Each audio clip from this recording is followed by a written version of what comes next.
My name is Sophia Williams, and at 28 years old, I thought I was standing at the edge of everything I had ever dreamed of. 3 days away from walking down the aisle, 3 days away from saying yes to the man I loved, Ethan Blackwood. To the world, it looked like a fairy tale, a whirlwind romance between a middle-class girl from Chicago and the son of one of the city's most powerful families. But fairy tales are delicate things. They shatter easily, and when they do, the sharp edges can cut deeper than you ever imagined. I grew up the daughter of two teachers in a modest neighborhood where every penny mattered. My parents instilled in me the value of hard work, discipline, and integrity. College was not handed to me. I clawed my way through with scholarships and sleepless nights, my head buried in computer science textbooks while others were at parties. When my grandfather passed during my senior year, he left me something I never expected: a $7 million inheritance, the result of decades of quiet, careful investments. I invested wisely, built a tech startup, and by 26 I had grown that fortune into nearly $9 million. But nobody knew. I chose to live simply: a practical car, a comfortable apartment, nice clothes, but nothing extravagant. My wealth was private, mine alone, known only to my parents, my best friend Jenna, and my lawyer. I wanted to be loved for me, not my bank account. And then came Ethan. He wasn't like the other men at that charity gala, entitled heirs flaunting wealth they hadn't earned. He was thoughtful, engaged, alive to the causes around him. He asked questions about my work, laughed with me over shared quirks, and walked me home under the Chicago night like a man who saw me. Not my last name, not my resume, just me. I fell for him in that soft, inevitable way where love builds like a tide until suddenly you're swept under and there's no going back. For 2 years we built a life together, filled with weekend hikes, late-night debates, burnt dinners, and whispered dreams. He was the love I had always hoped for: steady, kind, brilliant, with eyes that looked at me as if I was the only thing in the room. But love doesn't exist in a vacuum. It collides with the world around it. And the Blackwoods were a world unto themselves: Chicago old money, a family whose name carried weight in every courtroom and boardroom in the Midwest. When Ethan first brought me home, I felt the air sharpen the moment I stepped through their grand doors. Victoria, his mother, greeted me with a smile that never touched her eyes, her questions laced with barbs about scholarships and financial constraints. Richard, his father, dismissed me outright, speaking around me as though I was furniture. They didn't see me as Ethan's equal. They saw me as an outsider, a teacher's daughter, a charity case their son had chosen for reasons they couldn't fathom. I endured it. I told myself their opinions didn't matter, that love was enough. I let them control wedding details that should have been mine: guest lists, cakes, flowers, because I believed what mattered was Ethan and me standing together at the altar. I swallowed my pride, ignored the quiet humiliations, and held on to the thought that once we were married, we would build a life of our own. I was wrong. I was. 3 days before the wedding, Victoria called, her voice honeyed and false, inviting me to tea. I thought it was an olive branch. Instead, I walked straight into an ambush. Richard was there too, both of them dressed like they were heading into a corporate negotiation. On the coffee table between us lay a leather folder. When I opened it, my stomach dropped. A prenuptial agreement, cold, one-sided, and ruthless. It stripped me of everything. If our marriage ended, I would leave with nothing. Worse, there were clauses that reached into my company, my intellectual property, threatening the very business I had built from nothing. They spoke of it as a formality, a standard family protection. Victoria even laughed when I mentioned my own assets, as if the very idea was absurd. And then came the ultimatum: sign it by 9 a.m. tomorrow, or the wedding is off. I remember sitting there, their smug faces across from me, believing they had cornered me, believing I had no power, no options, that I was just a girl desperate to marry into their family. I walked out of that house carrying the prenup like a lead weight. Tears blurred my vision as I drove away. Ethan called his name, flashing again and again, but I couldn't answer.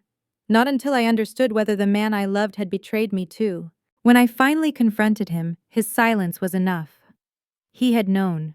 Maybe not the ambush, but the prenup. He had chosen not to tell me, too afraid of conflict, too willing to let his parents play the villains in a story where he still came out clean. He tried to justify it, told me it was just a piece of paper that everyone signs these. But I wasn't everyone, and I wasn't about to sign my life away for a man too afraid to stand beside me. That night my tears dried into something harder. Determination. If the Blackwoods wanted to make this about money and power, then it was time they learned I had both. I called Harold, my grandfather's lawyer, a man who had seen through more than 40 years of ruthless legal battles. By dawn, we had drafted a new prenup fair, balanced protective of both Ethan and me. For the first time in years, I pulled out my full financial portfolio, $9 million in black and white, and realized the truth: I wasn't the powerless outsider they thought I was. I had been hiding my strength out of fear. But fear had no place in a marriage, and it certainly had no place in my future. I arrived at the restaurant an hour before Ethan, deliberately choosing a quiet corner table, where no one could overhear what was about to unfold. My heart pounded with a mix of fear and fire, the folder of documents heavy in my bag. When he walked in, I could see the exhaustion etched into his face. His usually perfect suit was rumpled, his tie slightly crooked, and there was a rawness in his eyes that told me he hadn't slept. For a moment I almost forgot my anger. Almost. He reached for my hand the second he sat down. "Sophia, I'm sorry. I pulled my hand back. "You should have told me," I interrupted. My voice was calm, but beneath the surface I was trembling, not from weakness. This was the tremor that comes before an earthquake. Do you have any idea what it felt like? Walking into your parents' house thinking I was there to bond, only to be told to sign away my life or lose you. His shoulders slumped, shame flickering across his face. I never wanted it to happen like that. I was going to talk to you myself, but I finished for him. You didn't, Ethan. You let them do it for you. That's not partnership, that's cowardice. For the first time since I'd known him, he had no defense. He sat there in silence, and in that silence, I realized something important. This wasn't just about a contract. This was about who we were to each other, what kind of marriage we would build, whether I would always be the outsider his family thought they could control. I slid the folder across the table. Here's what you didn't know about me. When my grandfather died, he left me $7.5 million. I've invested it, grown it. My company is worth another $1.5 million. That's $9 million, Ethan. $9 million. He blinked, stunned, as he opened the folder. His eyes darted across the statements, the valuation reports, the proof of everything I had hidden. Why didn't you tell me? Because I wanted to know that you loved me. For me, I said softly. Not for what I have. Because your family already judges people by the size of their bank accounts. I couldn't stomach the thought that maybe, just maybe, you would too. His eyes lifted, filled with hurt. You thought that little of me? No, I said firmly. I thought that much of your parents. The words hung heavy between us, undeniable in their truth. He rubbed his forehead, and for a long time he said nothing. Finally, he looked back at me. You're right. We've both made mistakes. I should have told you about the prenup. You should have told me about this. But I don't want this to break us, Sophia. I love you. I studied him, every line of his face, every flicker in his eyes. Love wasn't enough, not if it bent in the face of pressure. I needed proof that he would stand with me, not behind his parents. Then prove it, I said. I pulled out another folder, the prenup Harold and I had drafted. This is what a real partnership looks like. Balanced, equal, protective of both of us. If you want me, Ethan, this is the agreement. No bullying, no ultimatums, just fairness. He opened it, scanning the terms quickly, his lawyer's mind instantly grasping the difference. Relief softened his face. This is fair. This is what it should be. I'll sign it. Gladly. Something unknotted inside me at those words, but it wasn't over yet. Then tonight, we face your parents. Together. And we make them understand that this us is not theirs to control. For the first time in days, I saw resolve flicker in his eyes. Together, he echoed. That evening, we met Richard and Victoria in the private dining room of an upscale restaurant overlooking Lake Michigan. They arrived late, of course, sweeping in like royalty, expecting to find me already bent to their will. Victoria didn't even glance at me as she kissed her son's cheek. "I trust you've convinced her," she said. But when she turned, she found me already seated, calm, composed, a leather portfolio in front of me. "Please," I said, gesturing to the chairs. "Sit, we have much to discuss." The look she gave me could have cut glass, but she sat anyway, Richard beside her, already wearing his lawyer's mask. He wasted no time. "Sophia, the deadline has passed. I trust you've brought the signed document." "No," I said simply. I opened the portfolio and slid the counter-proposal across the table. "This is the agreement I'll be signing. A fair contract, one that protects both of us."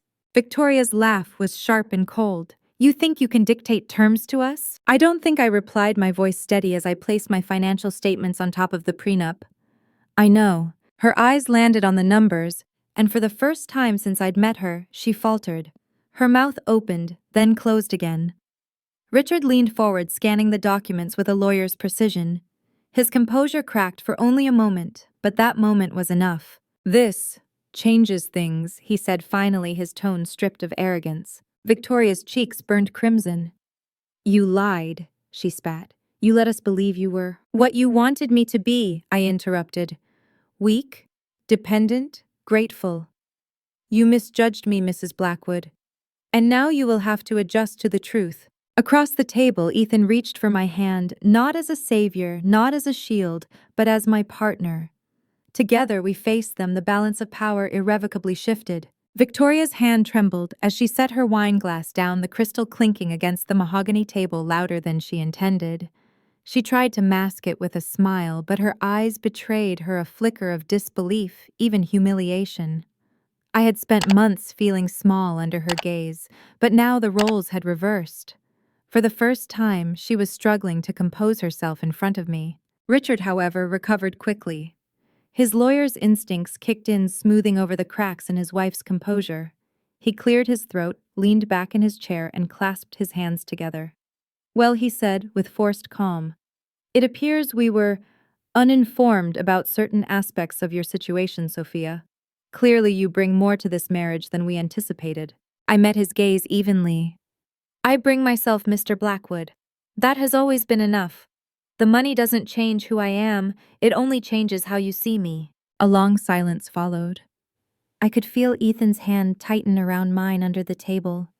His support was steady, and in that moment I knew we were aligned. He wasn't hiding behind me nor stepping in front of me. He was beside me, exactly where I needed him to be. Victoria finally found her voice, though it was thinner now, stripped of its usual authority. "Why keep this a secret? Why let us think that I wasn't worthy of your son?" I finished for her. My voice didn't rise, but every word was sharp, deliberate, because I wanted to see how you would treat me without the weight of numbers attached to my name. I wanted to know if respect was something you gave freely or only when coerced by a balance sheet. Her face colored further, and for once she had no retort. Richard leaned forward, flipping through the prenup I had presented. His eyes darted quickly over the clauses, his lawyer's brain working, recalibrating. "This is unconventional," he admitted. "Some of these terms are stronger than I expected." "Stronger," Ethan interjected, "but fair. This is what a real marriage looks like.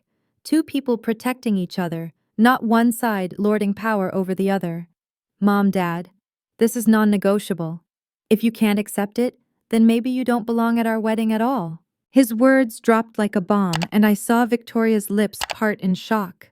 For years, maybe his whole life, she had wielded control over him with guilt, expectation, and status. But in that moment, he had cut the cord. I turned the knife gently. "This isn't about money, and it never has been. It's about respect. Either you accept that your son is marrying an equal, or you lose us both." For a moment, I thought Victoria might explode. I could almost see the storm raging inside her, pride and fury, battling against the cold facts on the table. But it was Richard who shifted first. He exhaled slowly, nodding once. "We'll have our attorneys review this tomorrow." "But—" He paused, then extended his hand across the table to me. "I see now that we underestimated you. That was a mistake." I looked at his hand, then at him before finally taking it.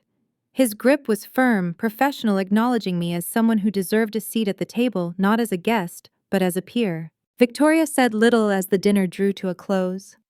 She kept her composure, but I caught the flicker of something unfamiliar in her eyes as she looked at me. Not hatred, not dismissal, but reluctant respect. When they finally left, Ethan pulled me into his arms. "You were brilliant," he whispered against my hair. "No," I murmured back, resting my forehead against his. "We were brilliant. Together." 2 days later, I stood in the bridal suite of the Drake Hotel, the sleek wedding dress hugging me like a second skin. My mother adjusted the veil, tears glistening in her eyes, while Jenna fussed with the train, her grin wide and proud. I felt different. Lighter, stronger, as though a part of me that had been hidden for years had finally stepped into the light. Then came the soft knock. When the door opened, Victoria stood there, not in her usual armor of intimidation, but in a pale blue gown, understated and almost gentle. "May I?" she asked. Jenna and my mother exchanged a wary glance before stepping out, leaving the two of us alone. Victoria approached slowly, her eyes roaming over me. "You make a beautiful bride," she said, her voice softer than I had ever heard it. I didn't answer right away. I waited because I sensed there was more. She hesitated, her hands twisting together before finally blurting, "I owe you an apology, a real one. I misjudged you, Sophia. I let my pride blind me. I saw only what I wanted to see, a girl from modest means reaching above her station. I never stopped to see who you really were. For that, I am sorry." Her words stunned me more than any insult ever could. Victoria Blackwood didn't apologize, not to anyone. And yet here she was, standing before me, stripped of her arrogance. She reached into her clutch and pulled out a small velvet box. Inside lay a pair of sapphire and diamond earrings, old but gleaming with history. "These belonged to Ethan's great-grandmother," she explained. "She wasn't born into this family either. She was the daughter of a factory worker, and she saved the Blackwood business during the Depression with nothing but her wits and determination. They called her the woman who carried the family on her back. Perhaps you will carry us forward too." Tears stung my eyes, though I blinked them back. I took the earrings, my voice steady. "Thank you. Maybe it's time this family stopped measuring worth by where someone comes from and started seeing who they really are." Her lips curved into something faint but genuine, perhaps, and for the first time since I had met her, I believed she meant it. My father arrived just moments after Victoria left, his eyes misting the instant he saw me in my dress. He didn't say much. He didn't need to. The way he took my hand, the way his voice caught on the words, "My brilliant girl," told me everything. He walked me down the aisle, not as though he were giving me away, but as though he were walking me toward the life I had built for myself, proud of the woman I had become. The ceremony itself was a blur of music, light, and emotion. When I stepped into the room, the murmur of 200 guests hushed into silence. And then I saw Ethan. His eyes, those warm brown eyes that had first pulled me in across a crowded gala, were fixed on me, shining with something deeper than love. Gratitude. Awe. A promise unspoken. In that moment, every battle, every tear, every sleepless night was worth it. We said our vows, traditional words layered with the weight of everything we had endured. For better or worse, richer or poorer. When I spoke them, I felt their truth in my bones. We had already been tested in both. And when Ethan's voice trembled slightly as he repeated them back, I knew he felt the same. Even Victoria cried. I noticed it from the corner of my eye, a single tear slipping down her perfectly powdered cheek as she dabbed at it quickly, hoping no one would see. It wasn't defeat. It was something else. Maybe the first crack in a wall that had been built too high for too long. At the reception, the shift was palpable. The same relatives and friends who had once dismissed me as the scholarship girl now leaned in with genuine curiosity. Richard introduced me to his colleagues not as Ethan's fiancée, but as Sophia Williams' entrepreneur. His words carried a pride I hadn't heard before, and Victoria, though still reserved, made a deliberate effort to place me beside people whose approval mattered in her world. It was subtle, but it was there, an acknowledgement that I belonged. When Ethan and I shared our first dance, he leaned close and whispered in my ear, "Amazing what $9 million can do for one's social standing." I laughed softly, shaking my head. It's not the money, Ethan. It's respect. They just needed to be reminded what it looks like. He smiled, his hand tightening on my waist. Whatever it is, I've never been prouder to call you my wife. The weeks that followed felt like a dream. Our honeymoon in the Greek islands was pure escape, blue waters, whitewashed villages, sunsets that melted into the sea. For the first time in months, there were no contracts, no power plays, no ultimatums. Just us, just love. But life has a way of testing even the strongest vows. 6 months after the wedding, Victoria began dropping hints about Sunday dinners, a Blackwood tradition she called it, with the clear expectation that Ethan and I would attend weekly. Ethan listened patiently, then shook his head. Once a month, he told her firmly. We need our own traditions too. I braced for the battle, but to my surprise, Victoria accepted with little resistance. Perhaps she sensed the new balance between us, the boundaries that had been drawn and could not be erased. Perhaps she realized that losing control didn't mean losing her son. Richard, too, changed in his own way.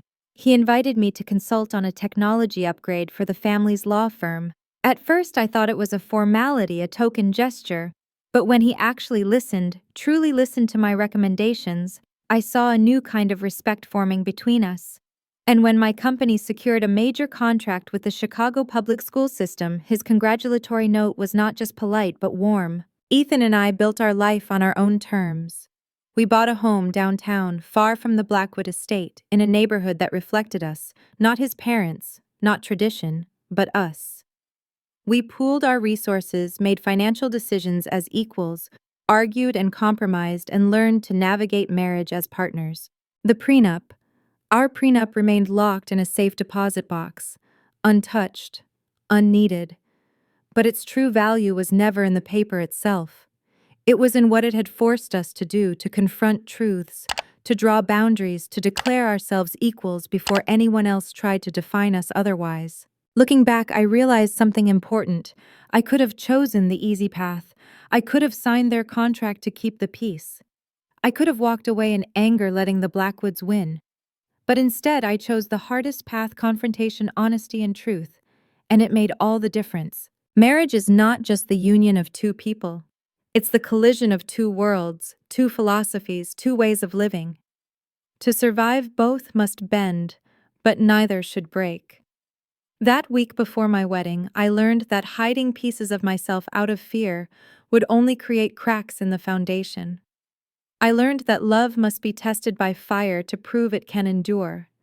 And I learned that sometimes the only way to earn respect is to demand it unapologetically. So here I am, years later, still married, still in love, still fighting, but fighting together side by side.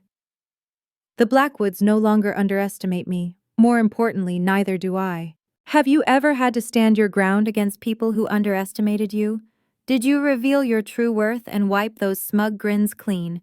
Share your story in the comments below. I'd love to hear it.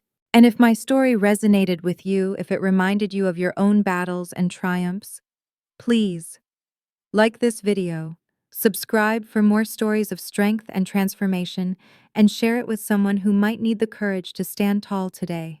Because sometimes the most powerful thing you can do is refuse to be less than who you truly are.